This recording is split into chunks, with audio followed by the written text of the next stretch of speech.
ऐसी कोई फैसिलिटीज़ है वहाँ पर? खुशकिस्मती से इंदिरा पार्क उसी में है, बागलिंगमपल्ली की पार्क उसी में है, तो पार्क्स तो है, उनको और भी फैसिलिटीज़ करनी है, स्विमिंग पूल करना है, बच्चों स्कूल टॉट्स के लिए जो प्ले थिंग्स रहते हैं वो सारे करनी है, वो तो करेंगे कैसे भी।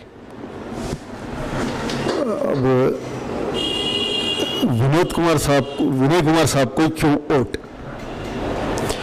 विनय कुमार साहब को इसलिए वोट कि विनय कुमार साहब, मैं जो बात मुझ पे इल्ज़ाम लगाया जा रहा है उसी का मैं कहूँगा। पहले एक मिनट, मैं इसलिए एक क्वेश्चन कर रहा हूँ, चलिए इसी में जवाब। हाँ, उसी में मैं क्वेश्चन भी कर रहा हूँ। फिर विनय कुमार साहब के ऊपर बेस मेन 3 इल्ज़ाम क्या लग रही और किससे लग रहे? पहली इल्ज़ाम दोनों भी कर रहे हैं कि मैं पॉलिटिशियन नहीं हूँ, कि मुझे सियासी रास्ता नहीं मालूम, और तीसरी इल्ज़ाम है मैं लोकल नहीं हूँ।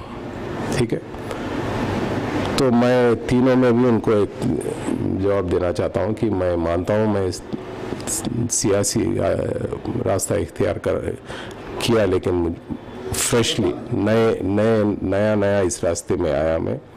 आई am not a politician, I don't know politics, at the same time I don't want to play politics with my people.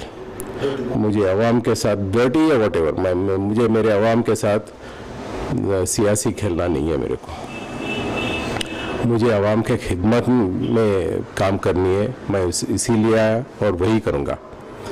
आवाम और मेरे बीच में ये सियासी कहाँ से आता आप बताइए? तो वो तो करना नहीं है मुझे। आवाम की ज़िंदगी बदलनी है।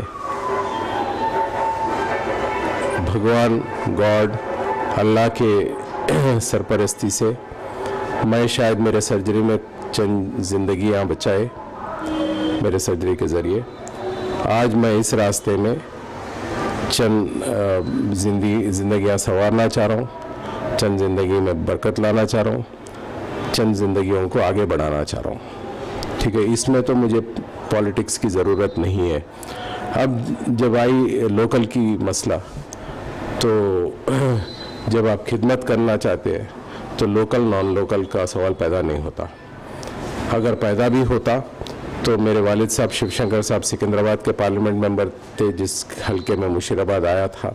एक दूसरा, अगर यही मुझे सवाल करनी है तो मेरे जो अपोनेंट्स है, मैं सुना लक्ष्मण साहब गटकेसर के हैं और मुट्टा गोपाल करीमनगर का है, तो ये तो मायने नहीं रखते। आज मोदी जाके वाराणसी से ठहरे, अद्वानी साहब आके गांधीनगर से ठहरे, केसीआर साहब टीआरएस के एक बार करीमनगर से ठहरे, एक बार महबूब नगर से ठहरे, आप जाके मेदक से ठहरे।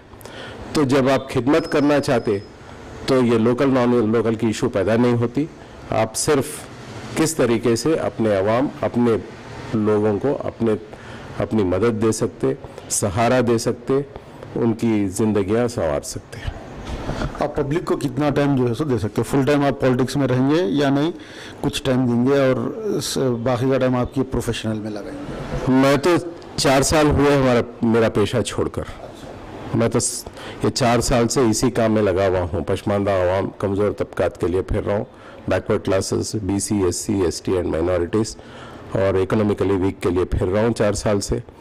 ये रिकॉग्नाइज करके राहुल गांधी जी ने कहा कि मुझे ठहरने के लिए, मैं यही काम करने वाला हूँ और 24 आवर्स मेरा पेशा यही रहने वाला है, अवाम और अवाम की खिदमत।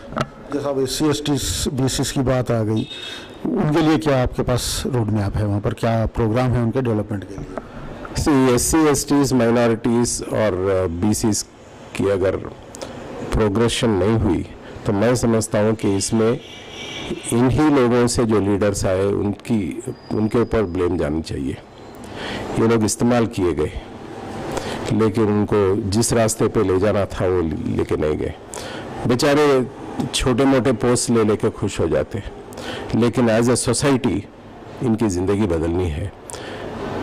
रिजर्वेशंस पे डिपेंडेड है, उनमें एजुकेशन लेके आनी है। जब तक वो तालीम हासिल नहीं कर सकते, वो रिजर्वेशंस की ज़रूरत भी नहीं पड़ती। आज वो लोग बचपने से चाइल्ड लेबर में इसमें उसमें है, तो रिजर्वेशंस की ज़रूरत, रिजर्वेशंस तक आ रहे भी नहीं। तो पहले उनके लिए उन तक तालीम पहुंचना ज़रूरी है, और यही चीज़ मैं करने जा रहा हूँ। मेरी नज़र में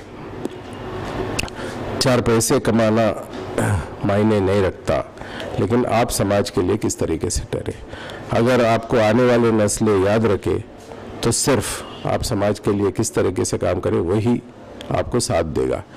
200 साल के बाद भी अगर हम ज्योतिराव फुले को याद कर रहे हैं, गांधी जी, अंबेडकर, ये सारे मदर थेरेसा, इन लोगों को अगर हम याद कर रहे हैं वो इसलिए कि वो लोग समाज को बदलने की कोशिश किए। जो पैसे कमाए उनको तो हम गाली देते, तो मुझे वो रास्ता तो इख्तियार नहीं करना है। मुझे ये समाज को जो बदले उनके पीछे पीछे चलना है। आज हमारे पास करप्शन एक बहुत बड़ा इशू है, इसके खिलाफ कैसा लड़ेंगे आप? मैं अपने तरफ से तो मैं एक नॉन करप्ट पॉलिटिशियन का मिसाल बन के रहूँगा मैं, और अगर कोई इसमें आगे बढ़े तो मुझे यकीन है कि काफ़ी लोग पीछे पीछे फिर इसके एडवांटेजेस देके, specially the new and younger generation, ये लोग भी मेरे पीछे चलेंगे। तो साफ सुथरा अगर आप समाज को बनाना है, नॉन करप्ट समाज बनाना है, तो अपने घर से शुरू करना है, और मेरी शुरुआत यहीं से होगी। सियासत में आपके आइडियल कौन है?